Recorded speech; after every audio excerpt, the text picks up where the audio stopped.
Ta'ala, untuk kita menyembah satu-satunya Tuhan, untuk kita melaksanakan tanggungjawab kita sebagai khalifah Allah Subhanahu wa Ta'ala yang telah Allah pikulkan kepada kita semua yang masih hidup, insya-Allah.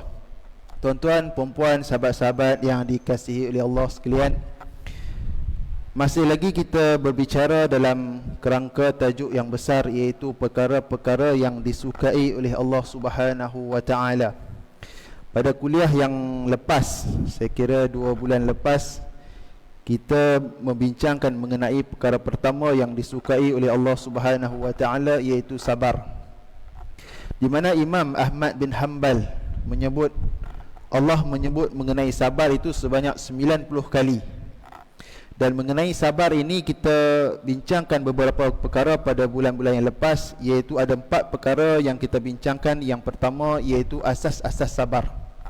Ada 3 asas sabar, iaitu yang pertama berani, iaitu kita sanggup mengambil risiko di atas tindakan kita memilih kesabaran, kerana sesuatu yang menuntut kita untuk kita bersabar sudah tentu ada risiko. Sama ada risiko itu kita berdepan dengan ego kita sendiri, ataupun kita menahan, kita terpaksa menahan diri kita daripada kita melakukan sesuatu perkara yang selain daripada sabar. Yang kedua, asas yang kedua, kita mampu bertindak, mampu untuk bertindak ataupun membalas, tetapi kita memilih untuk melakukan sesuatu yang lebih bijak daripada bertindak, iaitu kita memilih sabar. Bukannya ketika mana kita tidak ada pilihan yang lain. Ini saya pernah ceritakan pada bulan yang lepas. Kita pernah dengar cerita, kita pernah tengok TV berkenaan dengan Doraemon, kisah Doraemon, yang mana ada watak Giant dan watak Nobita. Giant ni selalu membuli Nobita, dan Nobita ketika itu dia tidak ada pilihan lain melainkan dia bersabar. Dia bersabar je lah. Sedangkan waktu itu sebenarnya kalau dia ada pilihan untuk membalas, dia bertindak untuk membalas. Tetapi dia tidak ada pilihan lain, maka dia memilih untuk tidak bertindak. Yang ketiga, asas yang ketiga, iaitu ilmu yang menyeluruh terhadap perkara yang dia sabar, iaitu kita melihat sesuatu perkara secara holistik, secara menyeluruh. Dan yang kedua kita bincangkan berkenaan dengan sabar ini, iaitu rukun sabar. Ada 3 rukun sabar, iaitu yang pertama kita menjaga mulut kita, iaitu kita tidak merungut ataupun kita mengomen sesuatu. Yang rukun yang kedua, hati kita menerima ataupun redha sesuatu yang diberikan oleh Allah Subhanahu wa Ta'ala kepada seseorang hamba. Dan yang ketiga, berfikir sebelum bertindak. Jangan kita bertindak melulu, sebaliknya kita berfikirlah terlebih dahulu, kemudian barulah kita bertindak dengan tindakan yang sewajarnya. Dan yang ketiga, kita bincangkan pada bulan yang lepas, iaitu jenis-jenis sabar yang mana jika dinisbahkan kepada Allah Subhanahu wa Ta'ala. Ada 3 jenis sabar, iaitu yang pertama adalah as-sabru billah, iaitu bersabar dengan bantuan Allah. Tidak lupa kita ketika mana kita bersabar, kita meminta pertolongan daripada Allah Subhanahu wa Ta'ala. Jenis yang kedua iaitu as-sabru lillah, kita bersabar kerana Allah Subhanahu wa Ta'ala, kita mengharapkan balasan daripada Allah Subhanahu wa Ta'ala. Dan yang jenis yang ketiga, as-sabru ma'allah, iaitu kita bersabar dalam lingkungan yang diizinkan, yang dibenarkan, yang disuruh oleh Allah Subhanahu wa Ta'ala. Dan juga kita bincangkan perkara yang keempat, iaitu kategori sabar, iaitu sabar ketika mana musibah, kita menerima musibah. Yang kedua, sabar apabila kita berhadapan dengan maksiat. Dan yang ketiga, bersabar ketika mana kita melakukan ketaatan, kebenaran, apa yang disuruh oleh Allah Subhanahu wa Ta'ala. Rasanya pada kuliah yang lepas kita sudah selesai berkenaan dengan topik sabar. Baik tuan-tuan, puan-puan, sahabat-sahabat yang dikasihi oleh Allah Subhanahu wa Ta'ala, kita pergi kepada perkara yang kedua yang disukai oleh Allah Subhanahu wa Ta'ala, di mana Allah bukan sekadar menyukai perkara tersebut, malah Allah Subhanahu wa Ta'ala memerintahkan kita untuk melakukan perkara tersebut. Perkara apa yang dibincangkan? Perkara apa yang kita nak bincangkan pada malam ini, iaitu taubat. Perkara yang disukai oleh Allah Subhanahu Wa Taala yang kedua yang akan kita bincangkan pada malam ini iaitu taubat. Di mana Allah Subhanahu Wa Taala berfirman di dalam Al-Quran dalam surah Baqarah surah kedua ayat 222, Allah menyebut, A'udzubillahi minasyaitonirrajim, innallaha yuhibbut tawwabin wa yuhibbul mutatahhirin. Sesungguhnya Allah menyukai orang-orang yang bertaubat dan menyukai orang-orang yang menyucikan diri. Tuan-tuan, perempuan, sahabat-sahabat yang dikasihi oleh Allah Subhanahu Wa Taala, bagi mengulas berkenaan dengan taubat ini secara menyeluruh, ahli sufi, ulama sufi menyatakan bahawa ada 4 perkara yang kita perlu fahami apabila kita berbicara berkaitan mengenai dengan taubat ini. Apakah 4 perkara tersebut? Yang pertama, kita perlu mengetahui, kita perlu mengenal, iaitu kedudukan taubat di sisi agama kita. Macam mana kedudukan taubat di sisi agama kita? Yang kedua, apa yang perlu kita ketahui adalah kedudukan dosa, di mana adalah mustahil seseorang itu yang ingin bertaubat tetapi dia tidak tahu dosa mana yang dia telah buat. Agama kita tidak mahu kita bertaubat tetapi kita tidak tahu dosa mana yang kita nak minta ampun, kita nak bertaubat tersebut. Maka sebab itu saya mengira salam pada hari raya, kita sebut 00, saya mengira itu adalah satu yang tidak menepati makna taubat. Kerana makna taubat dia mestilah kita ketahui dosa apakah yang kita ingin nak mohon ampun itu. Maka kalau orang tanya kita 00, orang sebut kata 00, maka kita kena tanya kat dia, dosa apa yang 00 tu? Kita kena tanya kat dia. Jadi ramai orang yang mengambil kesempatan di atas hadis-hadis Nabi SAW yang mana menunjukkan, hadis itu menunjukkan bahawa Allah itu bersifat dengan sifat pemaaf. Misalnya Nabi ada menyebut, mafhumnya, apabila hamba-Ku datang kepadaku dengan memohon taubat kepadaku, walaupun dosanya memenuhi langit dan bumi, maka aku ampunkan dosanya. Hadis ini hadis daripada Anas bin Malik radhiyallahu anhu, hadis riwayat Tirmizi. Hadis ini hadis hasan sahih. Kalaulah bertaubat itu kita tidak beritahu dosa mana yang nak bertaubat, maka ahli sufi dia kata taubat itu tidak dikira. Okey, itu yang kedua. Dan yang ketiga, yang keempat adalah kita akan bincangkan berkenaan dengan taubat yang mana dia terbahagi kepada 2, iaitu yang disebut taubat pasif, iaitu dosa taubat, ataupun dalam bahasa Arab disebut taubah. Dan yang kedua, taubat aktif, kesan daripada perbuatan taubat, kesan daripada perbuatan dosa yang dipanggil inabah, al-inabah, iaitu kembali kepada Allah Subhanahu Wa Taala. Baik, kita pergi yang pertama, kedudukan taubat dalam agama.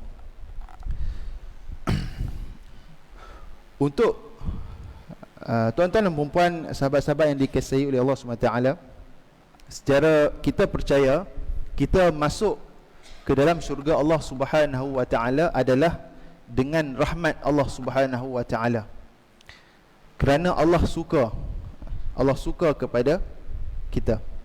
Maka kita pun berbicaralah tentang taubat pada malam ini, dan kita mengetahui beberapa ayat-ayat Al-Quran yang menunjukkan kepada kita bahawa taubat adalah sesuatu yang tidak boleh dipandang ringan. Allah menyebut di dalam Al-Quran, di mana Allah menyatakan dalam surah An-Nur, surah yang kedua, ayat 31, pada penghujung ayat tersebut Allah menyebut, watubu ilallahi jami'an ayyuhal mu'minun la'allakum tuflihun. Dan bertaubatlah kamu sekalian kepada Allah, wahai orang-orang yang beriman, supaya kamu beruntung. Dalam ayat ini Allah menyebut ayyuhal mu'minun. Dia tidak menyebut ayyuhan nas, wahai manusia, tetapi Allah menyebut ayyuhal mu'minun, orang-orang yang beriman. Harap-harap kita adalah tergolong daripada orang-orang yang beriman lah, insya-Allah. Dalam Allah mengakui kita ni seorang yang beriman, kita yang orang yang beriman, maka Allah mengajak kita semua untuk bertaubat. Orang baik-baik pun disuruh untuk bertaubat. Kenapa? Dan Allah sebut semua kena bertaubat. Misalnya kita ambil di dalam masjid ini kita boleh kategorikan beberapa kita panggil kelas lah. Kelas dalam masjid ini. Yang pertama kelas penceramah. Maka penceramah pun kena bertaubat. Kita bagi kelas yang kedua, pegawai masjid, tuan imam, tuan bilal, kena bertaubat. Kelas yang ketiga, pengurusi masjid dan ahli jawatan kuasa masjid juga kena bertaubat. Kelas yang keempat, jemaah yang konsisten yang datang ke masjid juga kena bertaubat. Kelas yang kelima, yang datang sekejap, jemaah yang datang sekejap, kemudian tak datang, datang sekejap, juga kena bertaubat. Kelas yang keenam, yang mana datang ke masjid ketika mana ada masalah, juga kena bertaubat. Maksudnya tuan-tuan, perempuan yang dirahmati Allah sekalian, siapapun yang ada dalam masjid ini, Allah kata kamu kena bertaubat. Kalau kita tidak mahu, kita tidak bertaubat, maka kamu tidak termasuk dalam golongan orang-orang yang berjaya. Jadi tuan-tuan, mestilah kenyataan itu sepatutnya difahami dengan lebih terperinci. Itu dalam konteks masjid. Kalau kita pergi kepada konteks yang lebih besar, konteks kenegaraan, raja-raja juga kena bertaubat, Perdana Menteri juga kena bertaubat, Menteri Agama kena bertaubat, Menteri-menteri juga kena bertaubat, Ketua Setiausaha, sampailah kepada rakyat yang paling bawah, rakyat B40 kita sebut, B40 paling bawah juga kena bertaubat. Malah kalau kita lihat kepada amalan taubat ini, baginda Nabi SAW juga bertaubat, di mana Nabi SAW bersabda dalam sebuah hadis daripada Abu Hurairah radhiyallahu anhu, bahawa beliau mendengar Rasulullah SAW bersabda, "Wallah inni la astaghfirullah wa atubu ilaih fil yaum aktsara min 70 marrah." Maksudnya, demi Allah, sesungguhnya aku beristighfar kepada Allah dan memohon ampun kepadanya setiap hari aktsara min 70 marrah, setiap kali lebih daripada 70 kali. Hadis riwayat Bukhari.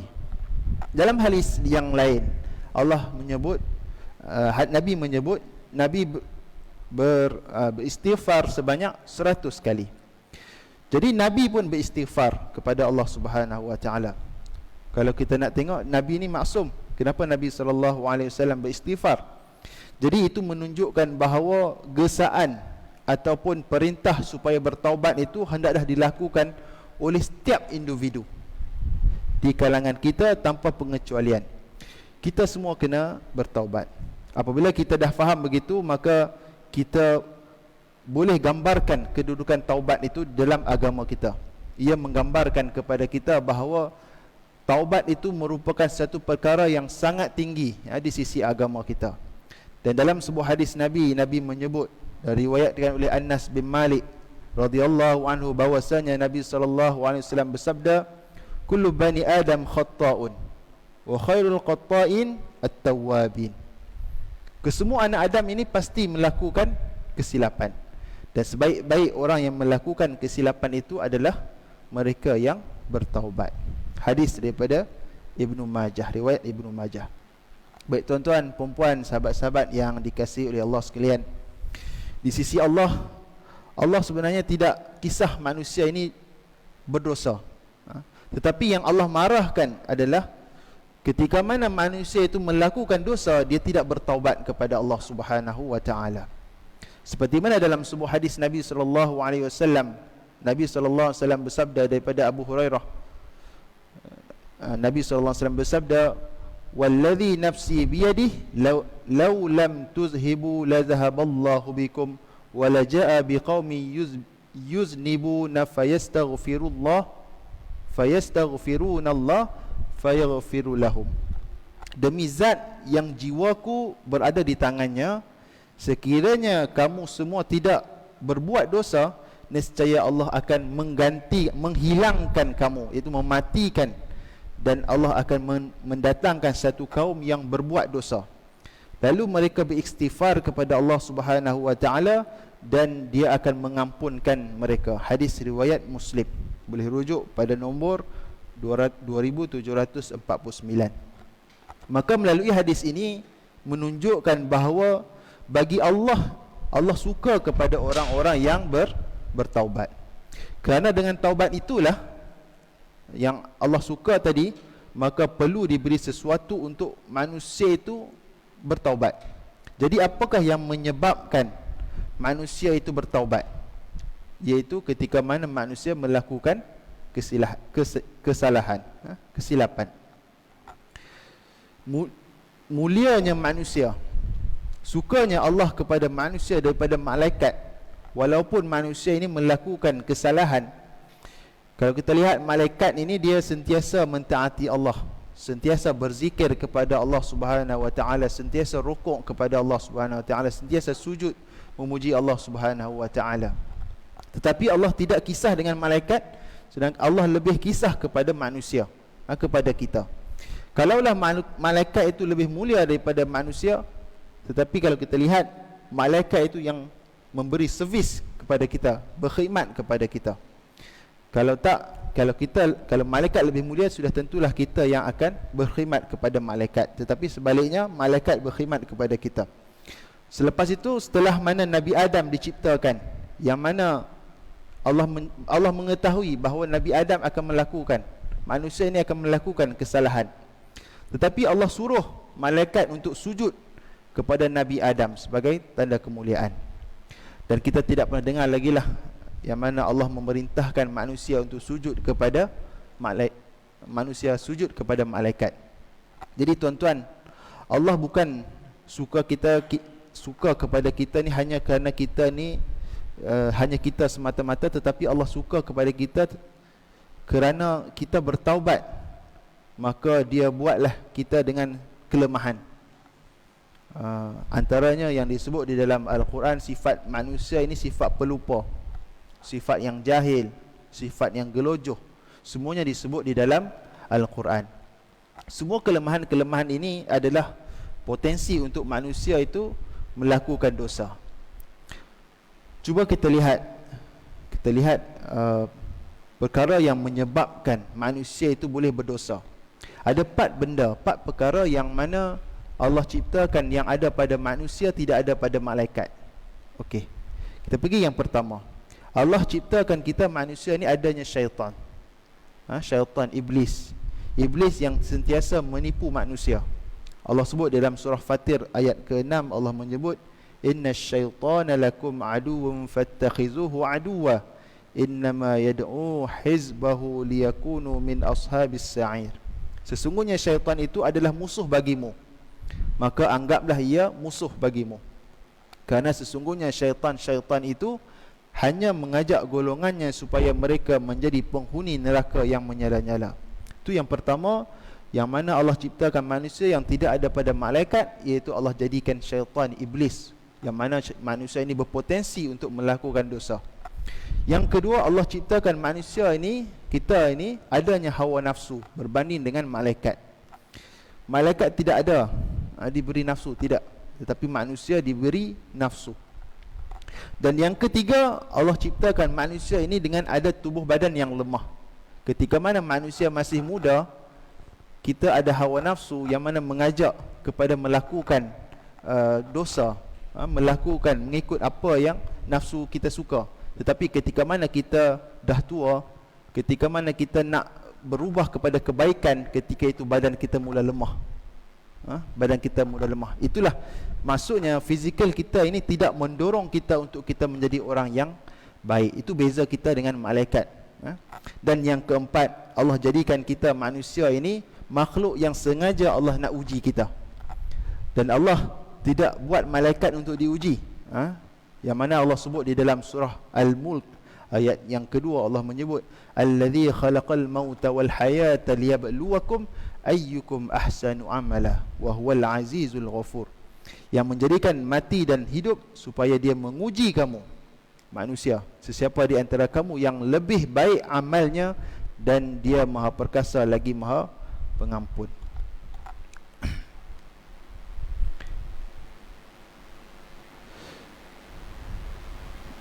Jadi tuan-tuan, 4 perkara tersebut Allah takkan nak masukkan kita ke dalam neraka kerana kita berdosa semata-mata. Zalimlah bagi Allah Subhanahu Wa Taala masukkan kita ke dalam neraka hanya kerana kita berdosa, tetapi yang menjadikan kita masuk ke dalam neraka Allah Subhanahu Wa Taala ketika mana kita melakukan dosa kepada Allah Subhanahu Wa Taala, kita tidak bertaubat kepada Allah Subhanahu Wa Taala. Kisah yang boleh kita ambil antaranya kisah bagaimana Nabi Adam AS dan Iblis, yang mana ketika mana Nabi Adam dan juga Iblis dulu pernah berada di dalam syurga Allah Subhanahu Wa Taala. Kedua-duanya bukanlah penghuni asal, tapi pernah ada di dalam syurga. Jadi kita katakan setara lah. Kalau kita nak buat perbandingan ni, mesti kena setara di antara Iblis dan Nabi Adam AS. Kedua-duanya Allah beri akal, okey, setara. Dan kedua-duanya juga Iblis dan juga Nabi Adam AS disabitkan dengan satu kesalahan. Kesalahan Nabi Adam AS ketika mana Allah perintahkan untuk tidak makan buah larangan. Dan juga Iblis, kesalahannya adalah ketika mana Allah memerintahkan untuk Iblis sujud kepada Nabi Adam AS. Kedua-duanya telah Nabi Adam telah melanggarinya dan Iblis juga telah melanggarinya. Jadi persoalannya sekarang, kenapa Nabi Adam boleh balik kepada Allah Subhanahu Wa Taala dan Iblis tidak balik kepada Allah Subhanahu Wa Taala? Jawapannya satu saja, iaitu ketika mana Adam melakukan dosa, dia kembali kepada Allah, dia bertaubat kepada Allah Subhanahu Wa Taala. Tetapi sebaliknya Iblis alaihissalam, ketika mana dia melakukan dosa, dia sombong, dia riak, dia tidak kembali kepada Allah Subhanahu Wa Taala. Jadi maksudnya apa tuan-tuan? Kita masuk kepada syurga Allah Subhanahu Wa Taala, kita masuk ke neraka Allah Subhanahu Wa Taala bukan sebab semata-matanya dosa, tetapi adalah disebabkan setelah mana kita buat dosa, kita tidak mahu bertaubat kepada Allah Subhanahu Wa Taala. Kita tidak mahu mengaku dosa yang telah kita lakukan. Kita tidak mahu bertanggungjawab ke atas dosa yang telah kita lakukan. Allah nak orang yang melakukan dosa ada rasa bersalah dan bertanggungjawab penuh di atas kesalahan yang telah dilakukan. Jadi oleh kerana itu tuan-tuan, apabila Allah menyatakan bahawa dia suka kepada orang yang bertaubat, maka dia pun menjadikan kita ini dengan segala kelemahan. Dan dengan kelemahan itulah kita berpotensi melakukan dosa. Allah tidak kisah terhadap dosa tersebut, tetapi Allah kisahkan ketika mana kita melakukan dosa, maka kita mengaku kita telah melakukan dosa dan kita mengambil tanggungjawab dengan dosa yang telah kita lakukan tadi untuk kita selesaikan.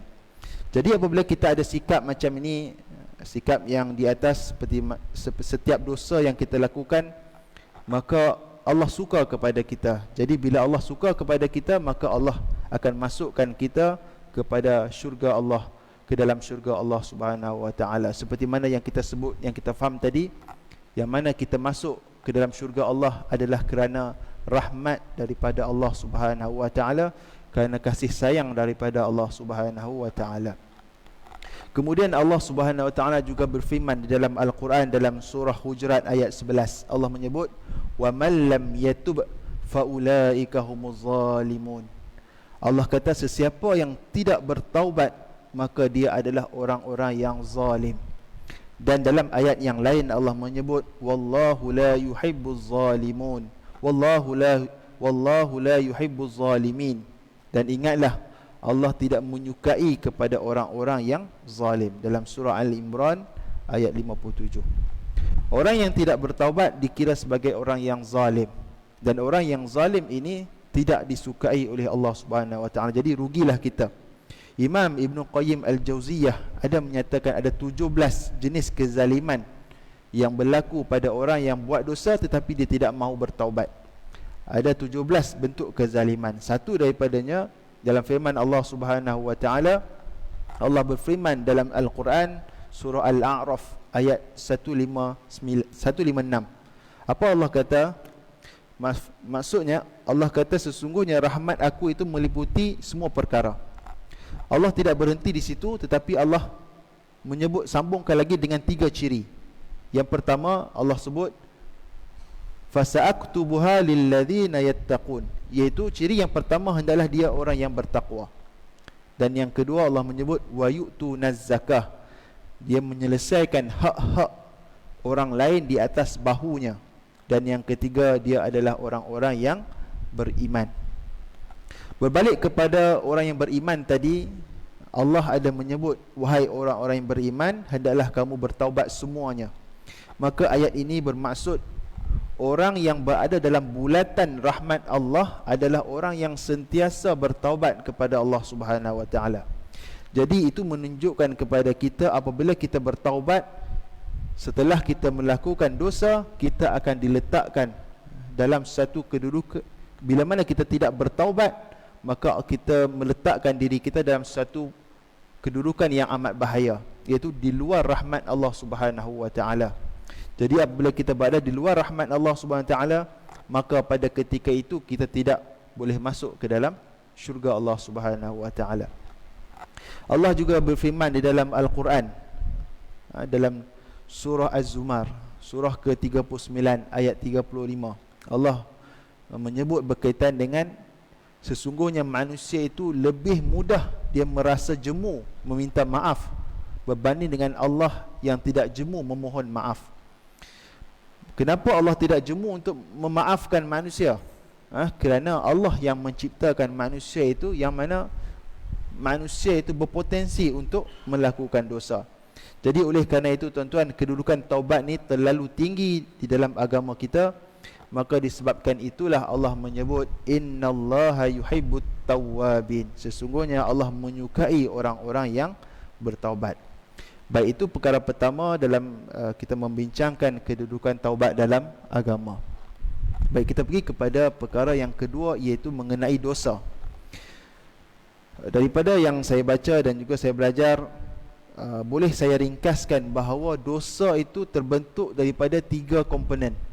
Yang pertama, komponen yang pertama iaitu kita melakukan sesuatu yang menyalahi dan melanggari apa yang ditetapkan oleh Allah Subhanahu wa taala. Dan yang kedua ialah dosa itu adanya elemen aib, elemen malu. Bila mana kita buat sesuatu kita tidak mahu orang tahu. Maka sebab itulah bila mana orang di kes-kes di mahkamah, bila mana orang melakukan dosa, melakukan kesalahan, dia tutup muka. Disebab ada aib, elemen malu. Tapi kalau kita lihat sekarang ini, elemen malu ini kadang-kadang sudah hilang dalam masyarakat kita. Bahkan ditayangkan di media sosial, di Facebook, di Instagram, di TikTok. Jadi bila mana elemen aib ini tuan-tuan, elemen malu ini tidak ada, maka itu cukup menakutkan kita, kerana asas yang menghalang orang itu melakukan dosa adalah malu. Apabila sifat malu itu sudah tidak ada, maka sudah tentulah manusia itu tidak akan malu untuk melakukan dosa. Disebabkan itulah Nabi SAW pernah bersabda dalam hadis sahih. Nabi menyebut al-haya'u wal iman qurina jami'an, fa iza rufi'a ahaduhuma rufi'al akhar. Malu dan iman ini disentiasa sekali, sentiasa bersama. Apabila salah satu iman ataupun malu itu dicabut, maka satu lagi akan hilang. Jadi kita ambil di mana ada orang, kalau orang ajak kita melakukan kejahatan, dia akan sebut janganlah malu. Malu apa? Dia ada kaitan dengan malu apabila kita melakukan sesuatu kejahatan ataupun dosa. Dan yang ketiga, dosa itu adanya, kita panggil damage, iaitu damage yang terhasil, adanya keburukan, adanya kerugian yang terhasil. Jadi kerana dosa itu terbentuk daripada 3 perkara tadi, maka apabila kita nak bertaubat, maka kita kena settlekan, kita kena selesaikan ketiga-tiga perkara tersebut. Yang pertama, kita memohon, kita beristighfar kepada Allah Subhanahu wa taala, kita meminta supaya Allah Subhanahu wa taala menutup aib kita. Menutup aib kita, istighfar, astaghfirullahalazim, supaya Allah menutup aib kita. Kita, setiap orang kita ada melakukan kesilapan, tetapi bezanya ada orang yang dilihat, didedahkan aib tu, maka dia dilihat. Tapi macam kalau kita, misalnya saya pun, kalau didedahkan aib, sudah tentu saya tidak ada di sinilah. Setiap orang ada aib yang mana kita memohon istighfar, kita beristighfar kepada Allah SWT supaya Allah menutup, menyorok dosa yang telah kita lakukan. Disebabkan itulah kita ada respect kepada seseorang. Kalau aib itu dibuka, sudah tentulah kita hilangnya respect kita kepada seseorang. Yang kedua, kita memohon ampun kepada Allah SWT supaya Allah memadamkan catatan dosa yang telah kita lakukan. Dan yang ketiga yang perlu kita ingat, iaitu kita kena selesaikan damage yang kita telah lakukan, dosa yang telah kita lakukan, yang perlu kita selesaikan. Baik, itu yang kedua. Ketiga dan keempat iaitu berkenaan dengan taubat, yang mana taubat itu terbahagi kepada dua, iaitu taubat pasif dan juga taubat aktif. Bagaimana kita nak memahami falsafah taubat pasif dan juga taubat aktif? Apabila ditanya kepada guru saya, beliau menyatakan dosa itu kita boleh bayangkan ataupun kita boleh faham dengan kita ambil misal contoh, setiap kali kita melakukan dosa, kita ambil satu paku, kita paku dekat dinding. Kita paku kat dinding. Satu dosa, kita ambil paku kat dinding. Jadi apabila kita bertaubat, kita cabut paku tersebut. Tetapi tidak cukup hanya sekadar cabut paku tersebut, tetapi kita kena selesaikan lubang yang ada pada paku tersebut, yang kita buat, lubang yang ada pada dinding tersebut. Maka itu dipanggil taubat aktif. Taubat pasif bila kita cabut, bila mana taubat aktif kita kena selesaikan lubang yang kita telah lakukan. Jadi tuan-tuan, kalau kita pada zaman sekolah, zaman universiti dulu, kita di universiti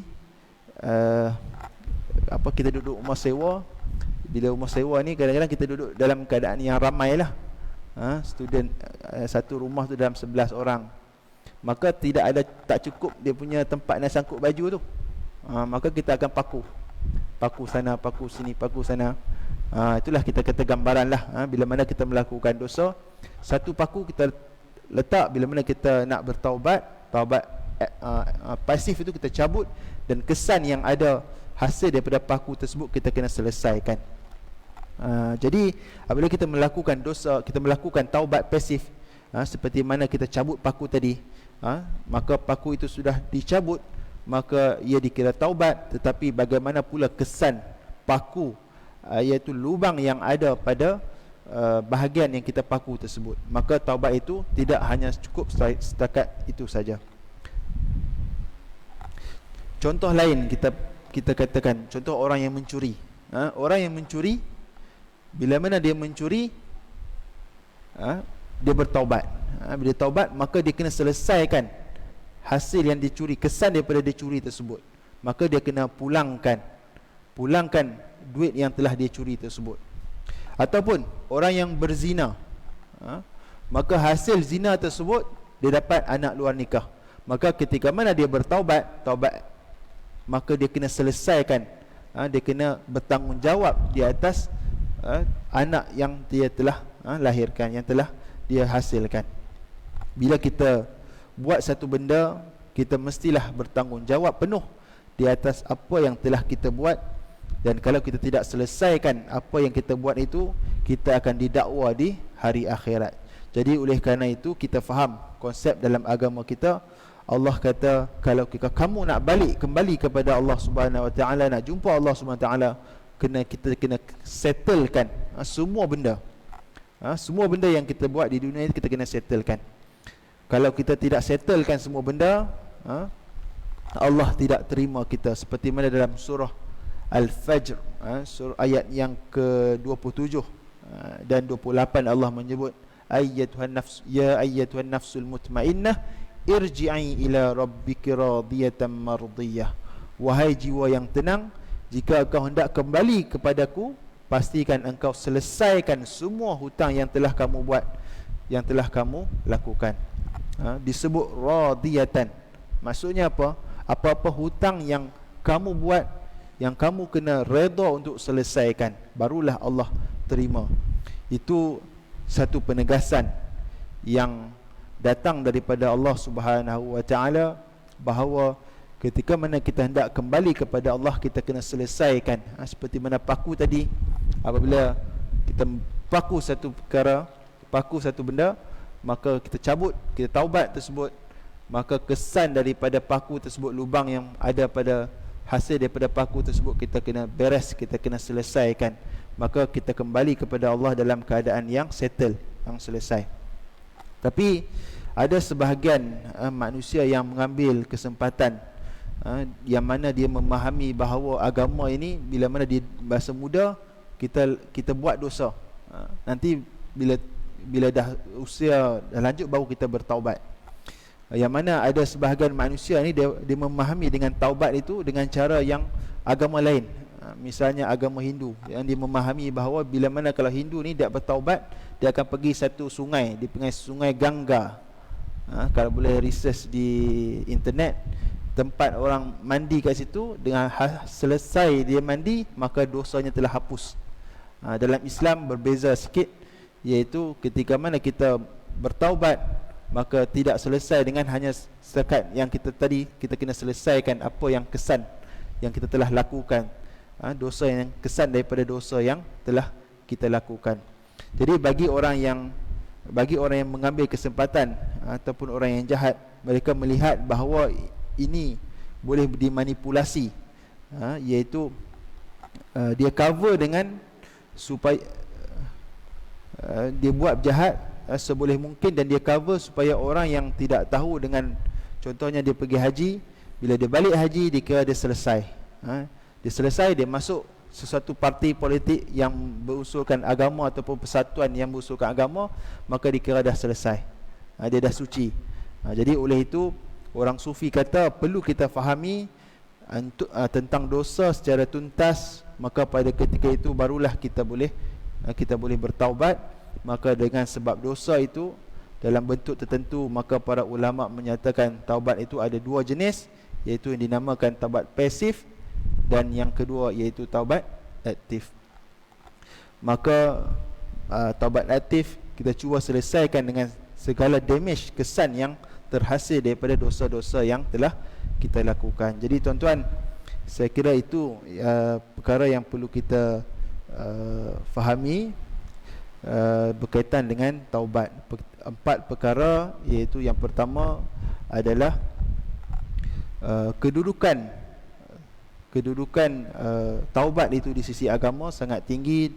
Kemudian kita memahami berkaitan dengan dosa. Seterusnya kita memahami pembahagian taubat itu, adanya taubat aktif dan juga ada taubat pasif dan juga taubat aktif. Jadi kita kena selesaikan ketika mana kita kembali kepada Allah Subhanahu Wa Taala dalam keadaan kita dah selesai.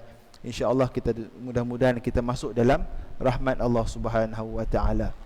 Baik, ada beberapa minit lagi insyaAllah. Jadi kita juga sebagai pendakwah, kami di Hidayah Center Foundation, sebuah organisasi dakwah yang mana kita fokus kepada dakwah kepada masyarakat non-Muslim dan juga santunan saudara baru. Dan kita setakat ini yang bersyahadah di Hidayah Center Foundation lebih kurang 37 orang. Alhamdulillah, Allah memberi hidayah kepada mereka. Mudah-mudahan kita juga terdapat kita punya saham di situ insya-Allah. Dan 37 orang yang telah bersyahadah di Hidayah Center Foundation. Dan kita di Hidayah Center Foundation merupakan satu agensi ataupun wakalah zakat Pulau Pinang yang sah. Jadi sesiapa yang ingin melakukan zakat boleh melalui Hidayah Center Foundation, kerana zakat yang anda berikan 50% akan membantu Hidayah Center untuk dikembalikan kepada Hidayah Center untuk kita melaksanakan aktiviti-aktiviti dakwah dan juga menyantuni mu'allaf insya-Allah. Baik, itu berkaitan dengan Hidayah Center. InsyaAllah mudah-mudahan kita semua termasuk dalam golongan orang yang sentiasa merebut, mencari perkara-perkara yang disukai oleh Allah Subhanahu Wa Taala insya-Allah. Saya kira setakat itu saja insya-Allah untuk malam ni. Kita ada 4 minit lagi insya-Allah untuk azan.